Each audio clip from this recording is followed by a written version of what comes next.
A comprehensive review of the foreign exchange management non-debt instruments rules to create a more contemporary, user-friendly framework for foreign investments consistent with India's evolving economic priorities. Corporate bond market.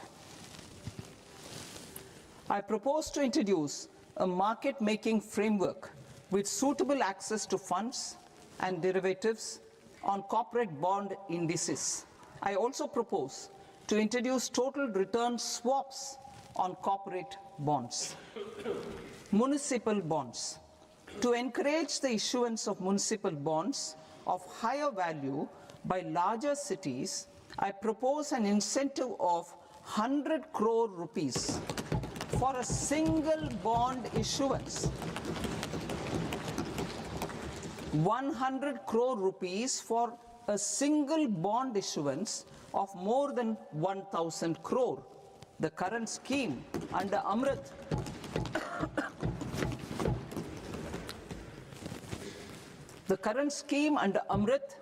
which incentivizes issuances up to 200 crores only, will also continue to support smaller and medium towns. That will also continue to support the smaller and medium towns. Ease of doing business.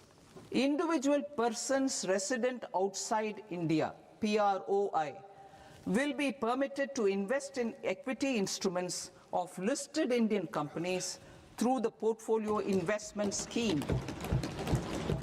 It is also proposed to increase the investment limit for an individual PROI under the scheme from 5% to 10%, with an overall investment limit for all individual PROIs to 24% from the current 10%.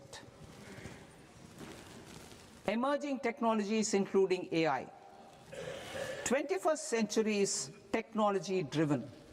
Adoption of technology is for the benefit of all people. Farmers in the field, women in STEM, youth keen to upskill, and Divyangjan to access newer opportunities.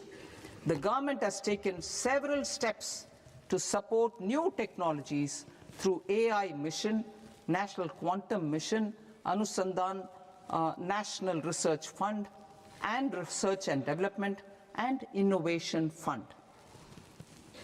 Our second kartavya is to fulfill aspirations and build capacities. Close to 25 crore individuals have come out of multi-dimensional poverty through a decade of our government's sustained and reform-oriented efforts.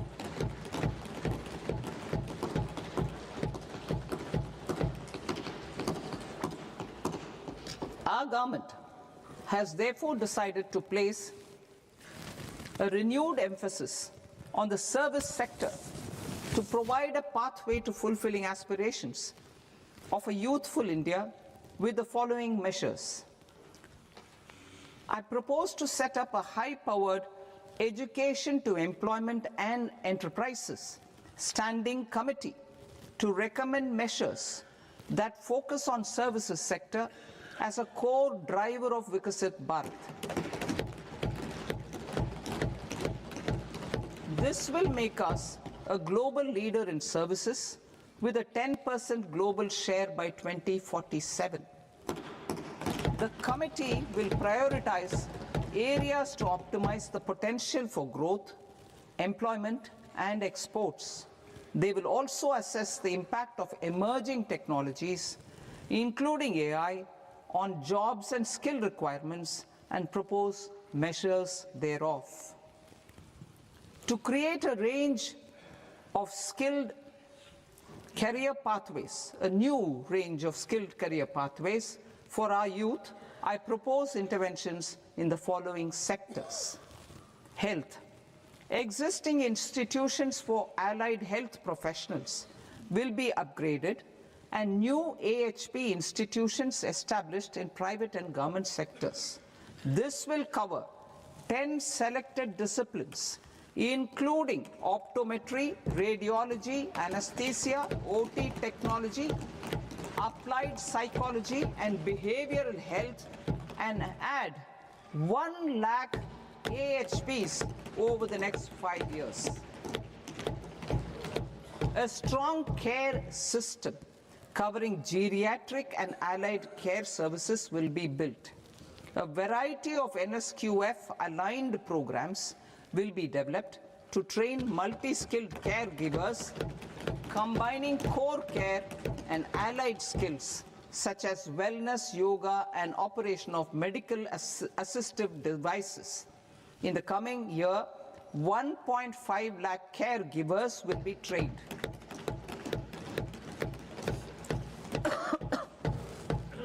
Hubs for medical value tourism. To promote India as a hub for medical tourism services, I propose to launch a scheme to support states in establishing 5 regional medical hubs in partnership with the private sector. These hubs will serve as integrated healthcare complexes that combine medical, educational, and research facilities. They will have Ayush centers, medical value tourism facilitation centers, and infrastructure for diagnostics, post-care, and rehabilitation. These hubs will provide diverse opportunities, job opportunities for health professionals, including doctors and AHPs. Ancient Indian yoga, already respected in several parts of the world, was given a mass global recognition when Honorable Prime Minister took it to the UN. Post-COVID, Ayurveda gained a similar global acceptance and recognition. Exporting quality Ayurveda products helps farmers who grow the herbs and youth who process the products. To meet growing global demand, a few more steps are being taken. I propose to, 1, set up 3 new All India Institutes of Ayurveda. 2, upgrade Ayush pharmacies and drug testing labs for higher standards of certification ecosystem and make available more skilled personnel.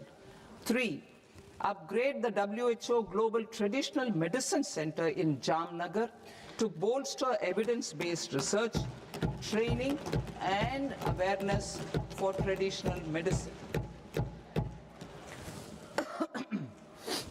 Animal husbandry.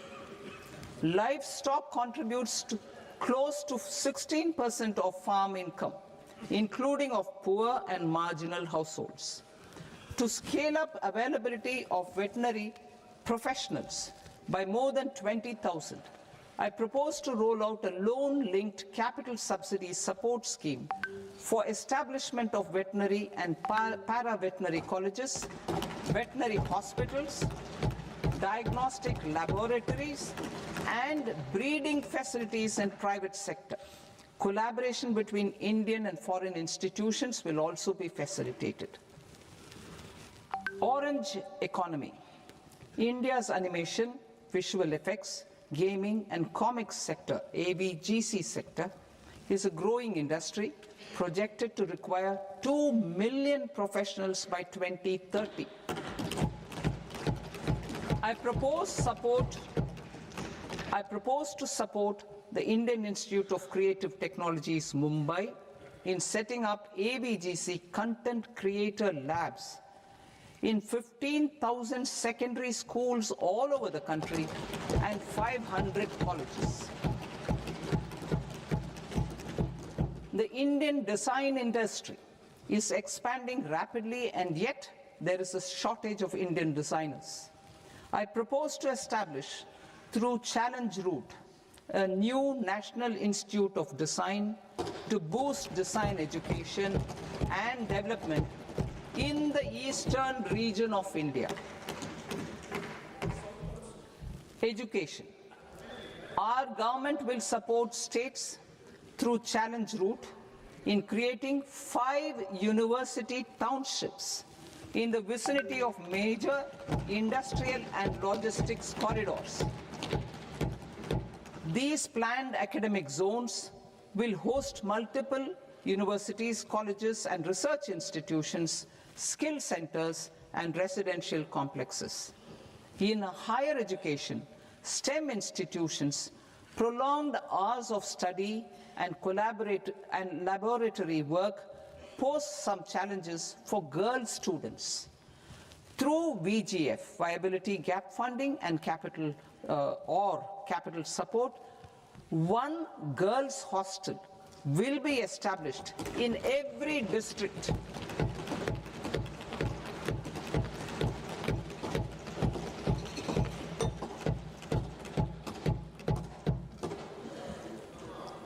To promote astrophysics and astronomy via immersive experiences. 4 telescope infrastructure facilities will be set up or upgraded. The National Large Solar Telescope, the National Large Optical Infrared Telescope, the Himalayan Chandra Telescope, and the Cosmos 2 Planetarium.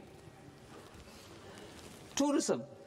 The tourism sector has the potential to play a large role in the employment generation, forex earnings, and expanding the local economy.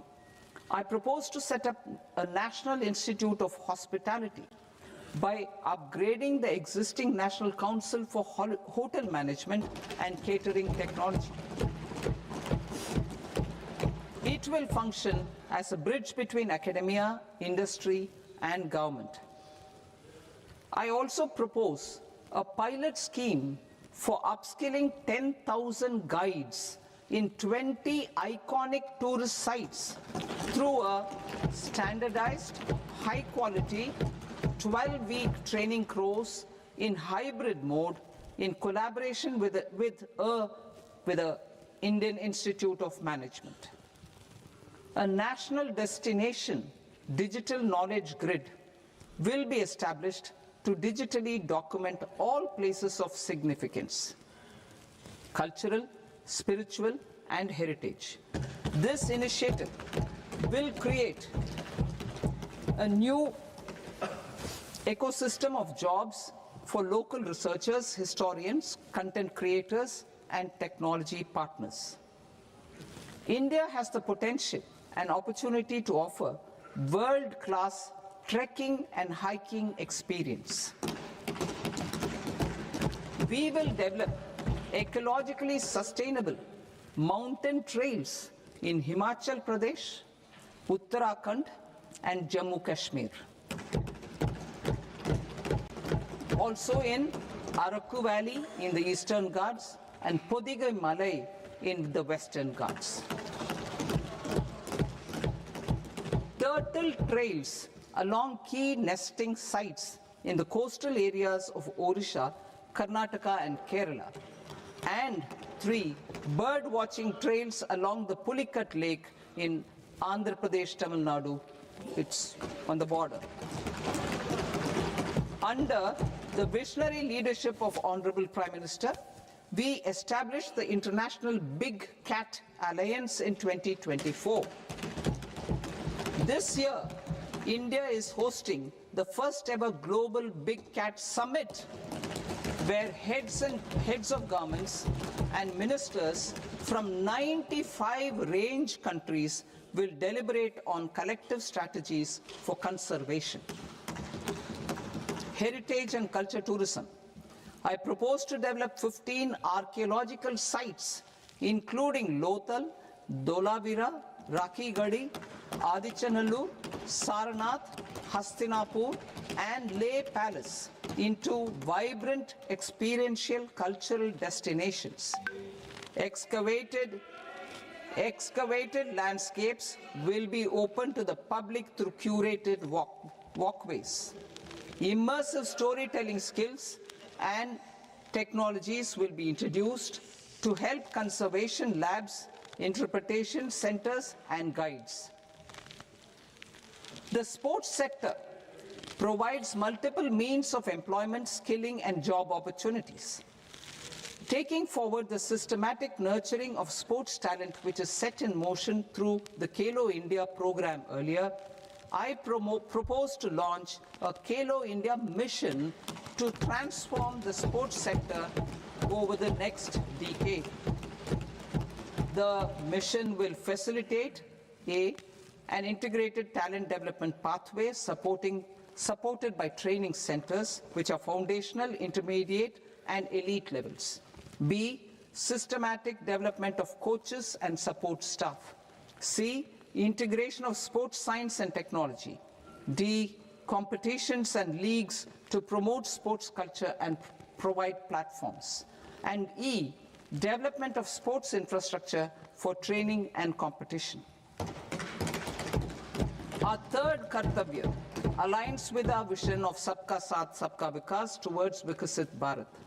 This requires targeted efforts for 1, increasing farmer incomes through productivity enhancement and entrepreneurship, with special attention to small and marginal farmers. B, empowering Divyangjan through access to livelihood opportunities, training, and high-quality assistive devices. C, empowering the vulnerable to access mental health and trauma care. D, focus on the Purvodaya states and the Northeast region to accelerate development and employment opportunities. Fisheries. We will undertake initiatives for integrated development of 500 reservoirs and Amrit Sarovars. 2, strengthen the fisheries value chain in coastal areas and enable market linkages involving startups and women-led groups together with fish farmer producer organizations. Animal husbandry. To provide quality employment opportunities in rural and peri-urban areas, we will support the animal husbandry sector in entrepreneurship development through A, credit-linked subsidy program, B, scaling up and modernization of livestock enterprises, C, enhanced creation of livestock, dairy, and poultry,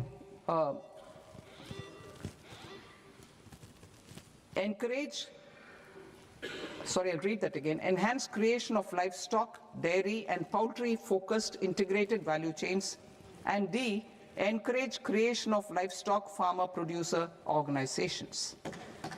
High-value agriculture. To diversify farm outputs, increase productivity, enhance farmers' incomes, and create new employment opportunities, we will support high-value crops such as coconut, sandalwood, cocoa, cashew in the coastal areas, agar trees in northeast, and nuts such as almonds, walnuts, and pine nuts in our hilly regions. All of them will be supported. India is the world's largest producer of coconuts. About 30 million people, including nearly 10 million farmers, depend on coconuts for their livelihood. To further enhance competitiveness in coconut production, I propose a coconut promotion scheme to increase production and enhance productivity through various interventions, including replacing and non-productive trees with new saplings or plants or varieties in major coconut growing states.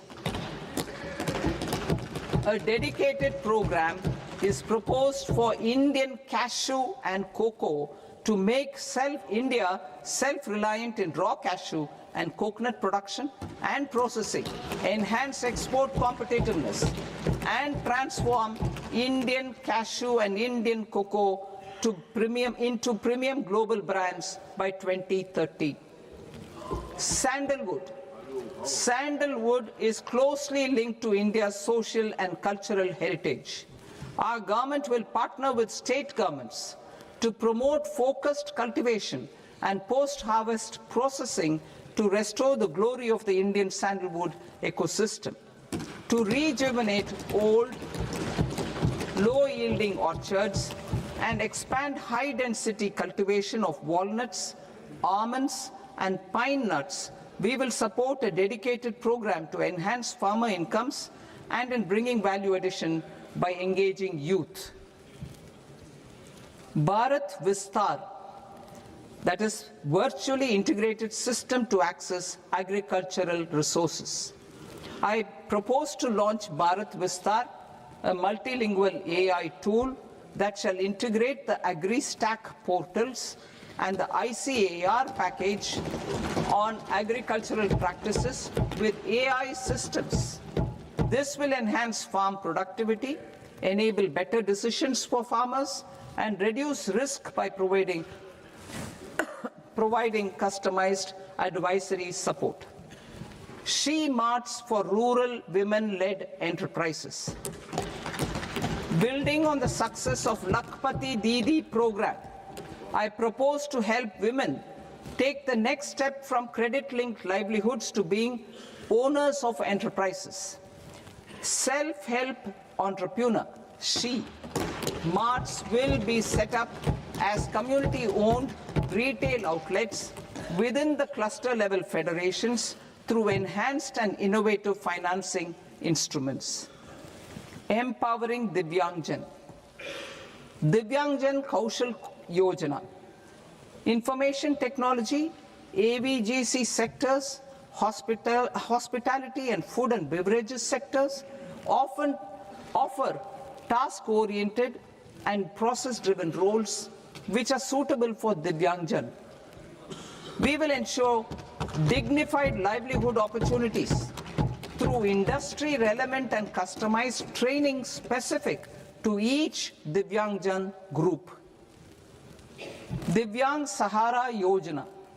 Timely access to high-quality assistive devices for all eligible Divyangjan is a fundamental need.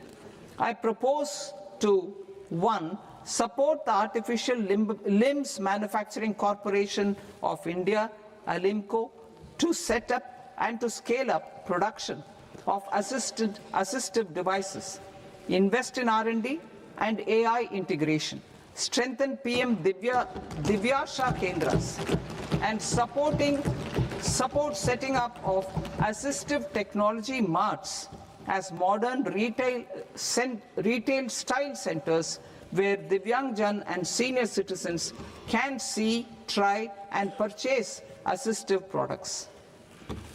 Reaffirming our commitment to mental health and trauma care. There are no national institutes for mental health care in North India. We will therefore set up a NIMHANS 2 and also upgrade national mental health institutes in Ranchi and in Tezpur as regional apex institutions. Emergencies expose families, particularly the poor and vulnerable, to unexpected expenditure. We will strengthen and increase these capacities by 50% in district hospitals by establishing emergency and trauma care centers. Focus on Purvodaya states and northeastern regions. Purvodaya. I propose the development of an integrated East Coast industrial corridor with a well-connected node at Durgapur, creation of 5 tourism destinations in 5 Purvodaya states, and the provision of 4,000 e-buses. Buddhist sites in northeastern region. The northeastern region is a civilizational confluence of Theravada and Mahayana or Vajrayana traditions. I propose to launch a scheme for development of Buddhist circuits in Arunachal Pradesh, Sikkim, Assam, Manipur, Mizoram, and Tripura. The scheme will cover preservation of temples and monasteries, pilgrimage interpretation centers, connectivity, and pilgrim amenities. 16th Finance Commission. On 17th November 2025, the 16th Finance Commission submitted its report to the President. As mandated under Article 281 of the Constitution, the government is to lay the report along with the explanatory memorandum on the action taken report on the recommendations of the Commission in Parliament, which, Sir, Honourable Speaker, you've allowed me to do at the commencement of this session. the government has accepted the recommendation of the Commission to retain the vertical share of devolution at 41%. As recommended by the Commission, I have provided 1.4 lakh crores of rupees to the states for the year 2026-2027 as Finance Commission grants. These include rural and urban local body and disaster management grants. Fiscal consolidation. Government has been delivering on our fiscal commitments consistently without compromising on social needs. To strive towards accepted standards of fiscal management in Budget 25-26, I had indicated that the central government would target reaching a debt to GDP ratio of 50 plus or minus 1% by 2030-31. In line with this, the debt to GDP ratio is estimated to be 55.6% of GDP in BE 26-27, compared to 56.1% of GDP in RE 25-26. A declining debt to GDP ratio will gradually free up resources for priority sector lending and expenditure by reducing the outgo on interest payments. One of the main operational instruments for debt targeting is the fiscal deficit. I am happy to inform this august House that I fulfilled my commitment made in 2021-2022 to reduce fiscal deficit below 4.5% of GDP by 25-26. In RE 25-26, the fiscal deficit has been estimated at par with BE of 2025-26 at 4.4% of GDP.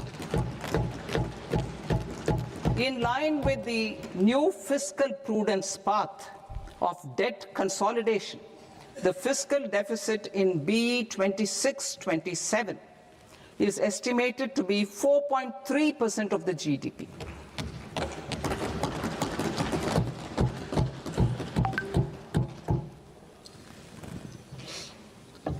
The revised estimates of the non-debt receipts are 34 lakh crore rupees, of which the centre's net tax receipts are 26.7 lakh crore.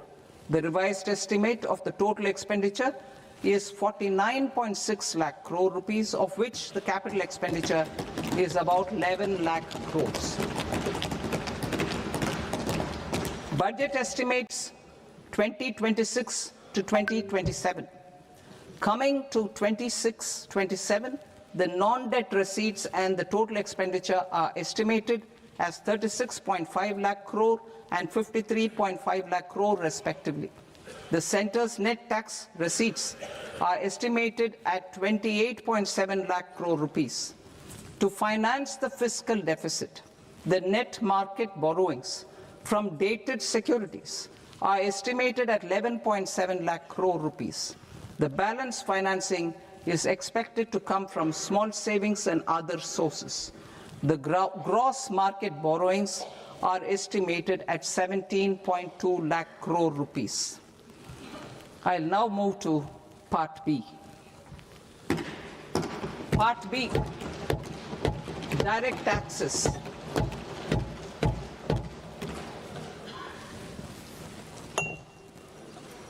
Honorable Speaker, sir, I now present my proposals on direct taxes.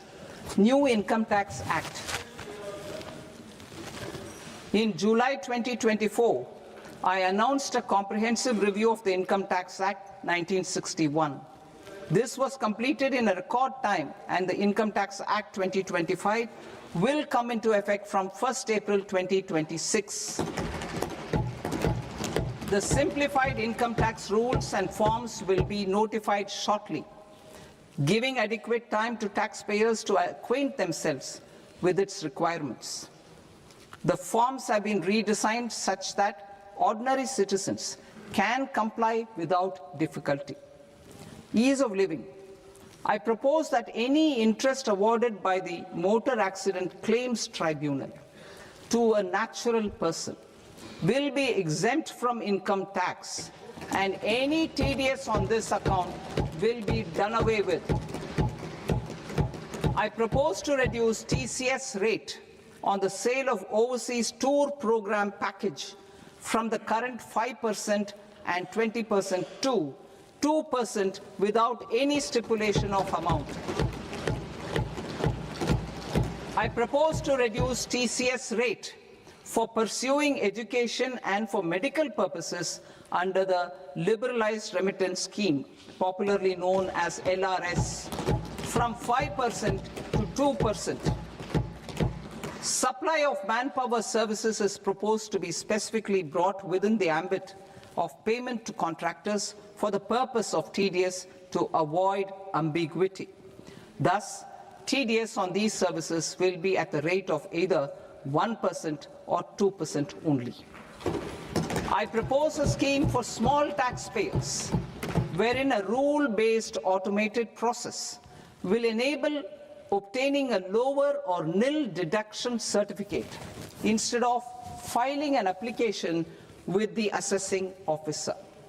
For the ease of taxpayer holding securities in multiple companies, I propose to enable depositories to accept Form 15G or Form 15H from the investor and provide it directly to various relevant companies.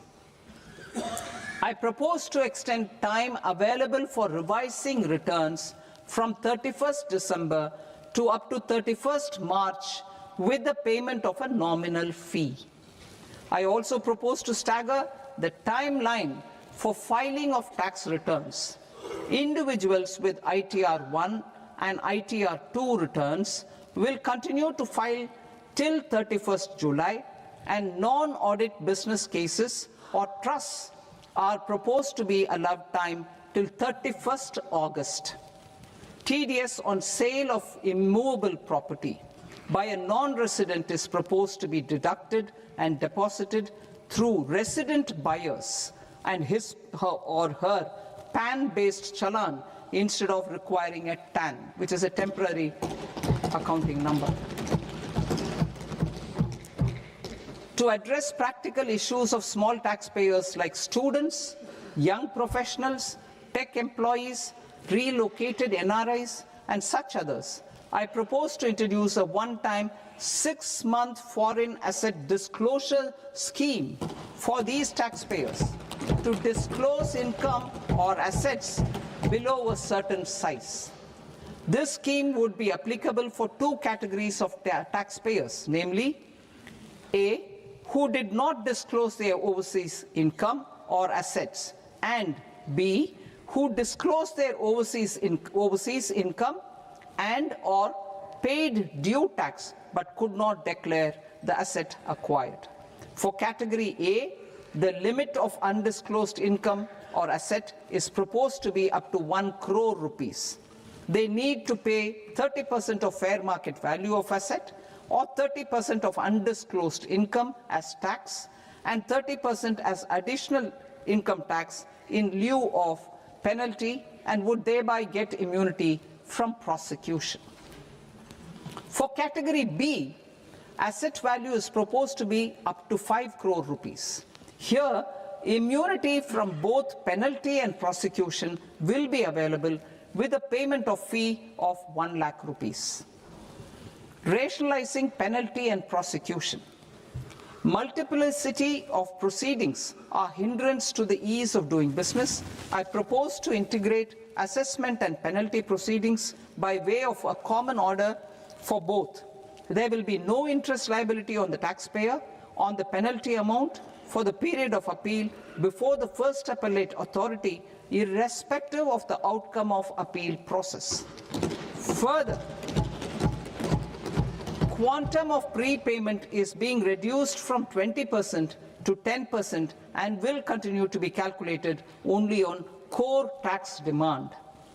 As an additional measure for reducing litigation, I propose to allow taxpayers to update their returns even after reassessment proceedings have been initiated, and an additional 10% tax rate over and above the rate applicable for the relevant year. The assessing officer will then use only this updated return in his proceedings. There is already a framework for immunity from penalty and prosecution in the cases of underreporting. I propose to apply this framework for immunity to misreporting too. However, in such a case, the taxpayer will need to pay 100% of the tax amount as an additional income tax over and above the tax and interest due. Penalties for certain technical defaults, such as failure to get accounts audited, non-furnishing of transfer pricing audit report, and default in furnishing statement for financial transactions are proposed to be converted into fee.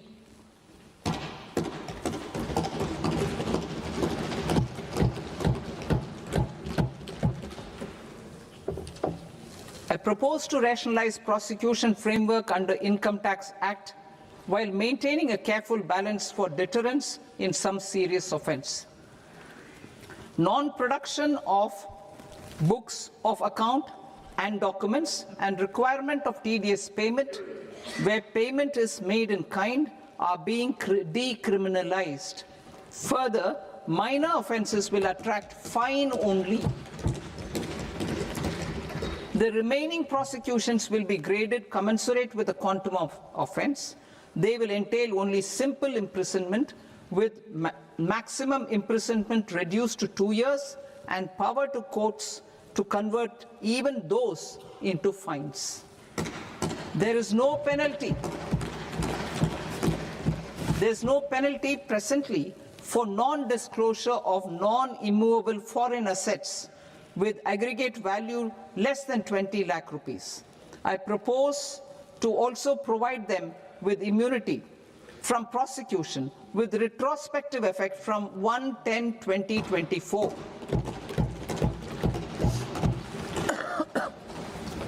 Cooperatives. Deduction is already allowed to a primary cooperative society engaged in supplying milk, oilseeds, fruits or vegetables raised or grown by its members. I propose to extend this deduction to also include supply of cattle feed and cotton seed produced by its members. I propose to allow inter-cooperative society dividend income as deduction under the new tax regime to the extent it is further distributed to its members. I further propose to allow exemption for a period of 3 years to dividend income received by a notified national cooperative federation on their investments made in companies up to 31/1/2026. This exemption would be allowed only for dividends further distributed to its member cooperatives. Supporting IT sector as India's growth engine. India is a global leader in software development services, IT-enabled services, knowledge process outsourcing services, and contract R&D services relating to software development. These businesses and their segments are quite interconnected with each other. All these services are proposed to be clubbed under a single category of information technology services with a common safe harbor margin of 15.5% applicable to all. The threshold for availing safe harbor for IT services is being enhanced substantially from 300 crore rupees to 2,000 crore rupees. Safe harbor for IT services shall be approved by an automated rule-driven process without any need for tax officer to examine and accept the application. Once applied by an IT services company, the same safe harbor can be continued for a period of 5 years at a stretch at its choice. For IT services companies who want to conclude advanced pricing agreement, APA, I propose to fast-track unilateral APA process for IT services and endeavor to conclude it within a period of 2 years. The period of 2 years can be extended by a further period of 6 months on taxpayers' request. I propose to extend the facility of modified returns available to the entity entering APA to its associated entities also. Attracting global business and investment. Recognizing the need to enable critical infrastructure and boost investment in data centers, I propose to provide tax holiday till 2047 to any foreign company that provides cloud services to customers globally by using data center services from India. It will, however, need to provide services to Indian customers through an Indian reseller entity. I also propose to provide a safe harbor of 15% on cost in case the company providing data center services from India is a related entity. To harness the efficiency of just-in-time logistics for electronic manufacturing, I propose to provide safe harbor to non-residents for component warehousing in a bonded warehouse at a profit margin of 2% of the invoice value. The resultant tax of about 0.7% will be much lower than in competing jurisdictions.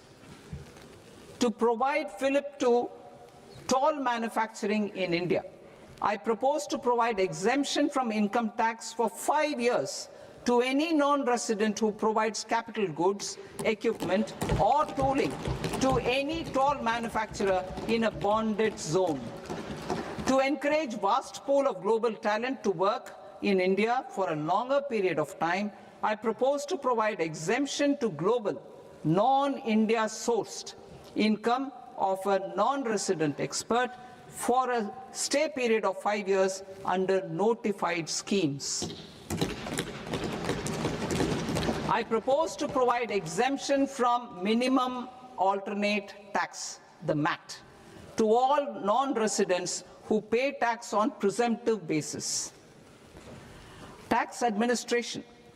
I propose to constitute a joint committee of Ministry of Corporate Affairs and Central Board of Direct Taxes for incorporating the requirements of income computation and disclosure standards, the ICDS, in the Indian Accounting Standards, IND AS itself.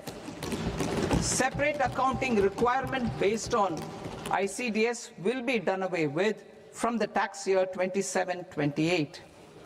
To support Prime Minister Modi's vision of homegrown accounting and advisory firms to become global leaders, I propose to rationalize the definition of accountant for the purposes of safe harbor rules. Other tax proposals. Change in taxation of buyback was brought in to address the improper use of buyback route by promoters. In the interest of minority shareholders, I propose to tax buyback for all types of shareholders as capital gains. However, to disincentivize misuse of tax arbitrage, promoters will pay an additional buyback tax. This will make effective tax 22% for corporate promoters. For non-corporate promoters, the effective tax will be 30%. TCS rate for sellers of specific goods, namely alcoholic liquor, scrap, and minerals, will be rationalized to 2%, and that on tendu leaves will be reduced from 5% to 2%. I propose to raise the STT on futures to 0.05% from the present 0.02%.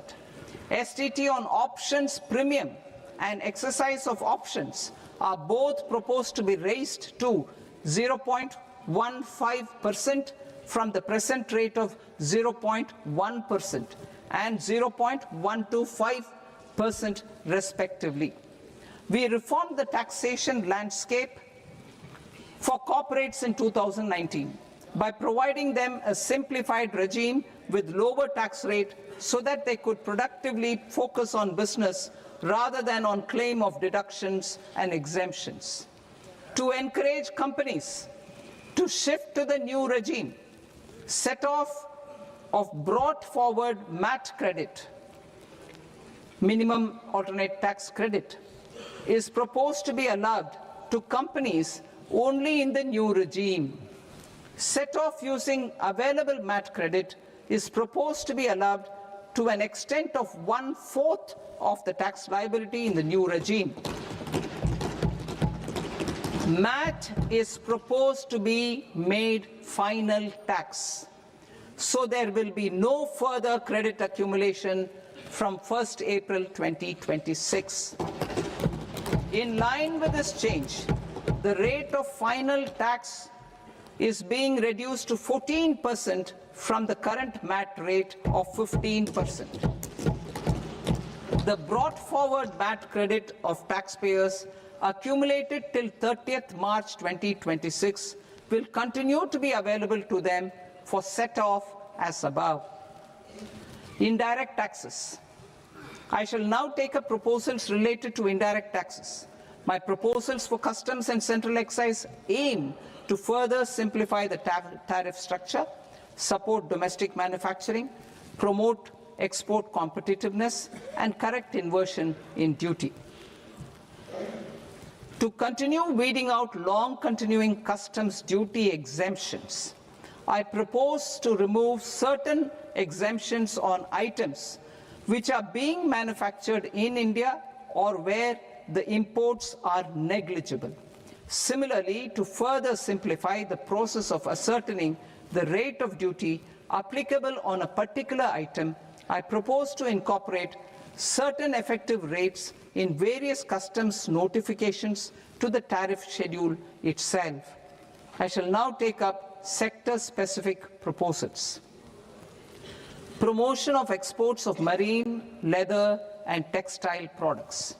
I propose to increase the limit for duty-free imports of specified inputs used for processing seafoods for export from the current 1% to 3% of FOB value of the previous year's export turnover.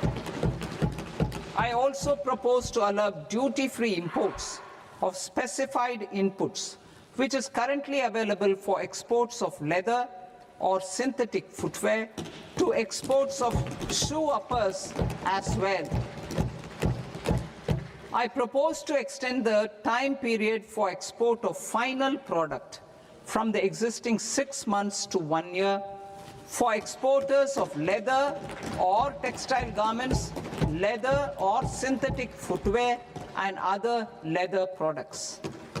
Energy transition and security. I propose to extend the basic customs duty exemption given to capital goods used for manufacturing lithium-ion cells for batteries to those used for manufacturing lithium-ion cells for battery energy storage systems also. I propose to exempt basic customs duty on import of sodium antimonate for use in manufacture of solar glass.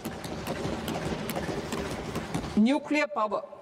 I propose to extend the existing basic customs duty exemption on imports of goods required for nuclear power projects till the year 2035 and expand it for all nuclear plants irrespective of their capacity. Critical minerals. It is proposed to provide basic customs duty exemption to the import of capital goods required for the processing of critical minerals in India.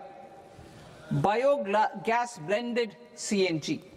I propose to exclude the entire value of biogas while calculating the central excise duty payable on biogas blended CNG. Civil and defense aviation.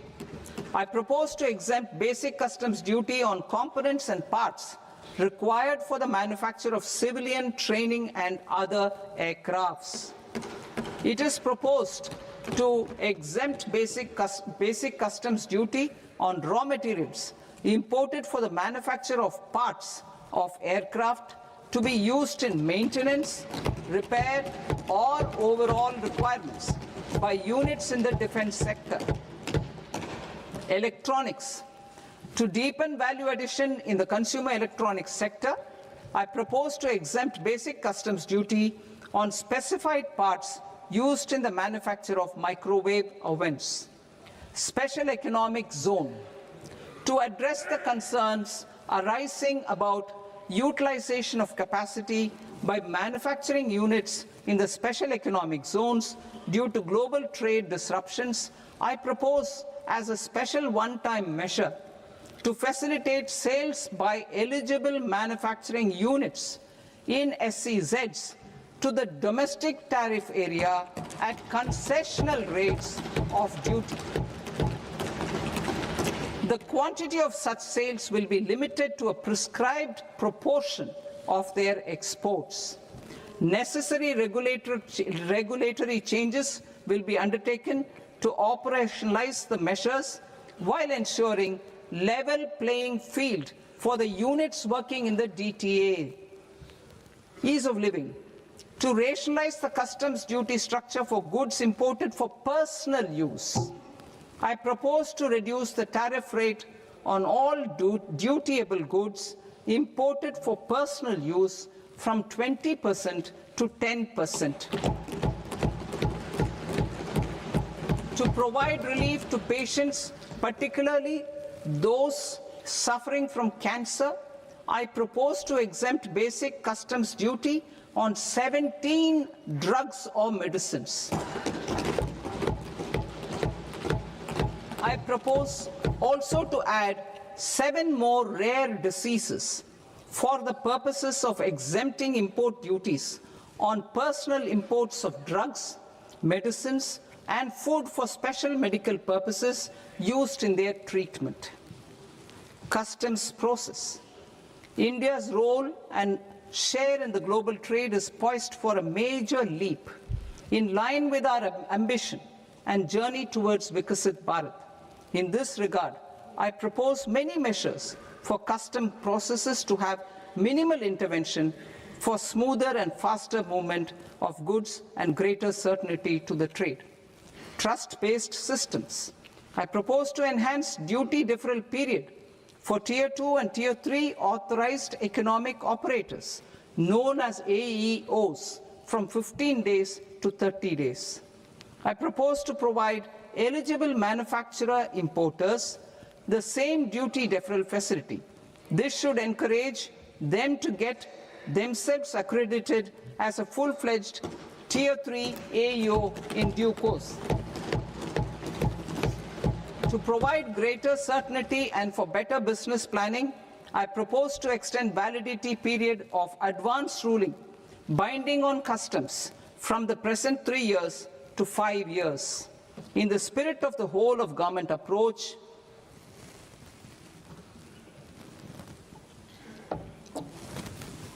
government agencies will be encouraged to leverage AEO accreditation for preferential treatment in clearing their cargo.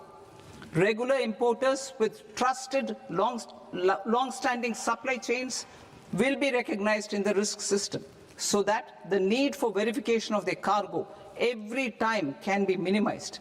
Export cargo using electronic sealing. Export cargo using electronic sealing will be provided through clearance from the factory premises to the ship. For import of goods not needing any compliance, filing of bill of entry by a trusted importer and arrival of goods will automatically notify customs for completing their clearance formalities. This will enable goods to be released immediately on arrival. The customs warehouse framework will be transformed into a warehouse operator-centric system with a self-declarations, electronic tracking, and risk-based audit. These reforms will move away from the current system of officer-dependent approvals and reduce transaction delays and compliance costs. ease of doing business, approvals required for cargo clearance from various government agencies will be seamlessly processed through a single and interconnected digital window by the end of the financial year. Processes involved in clearance of food, drugs, plant and animal and wildlife products, accounting for about 70% of interdicted cargo, will be operationalized on this system by April 2026 itself. For goods not having any compliance requirement, clearance will be done by customs immediately after online registration is completed by the importer, subject to the payment of duty. Customs integrated system will be rolled out in 2 years as a single integrated and scalable platform for all customs processes. Utilization of non-intrusive scanning with advanced imaging and AI technology for risk assessment will be expanded in a phased manner with the objective to scan every container across all the major ports. New export opportunities to support Indian fishermen to fully harness the economic value of marine resources beyond our territorial waters. The following measures will be taken. A. Fish catch by an Indian fishing vessel in exclusive economic zone or on the high seas will be made free of duty.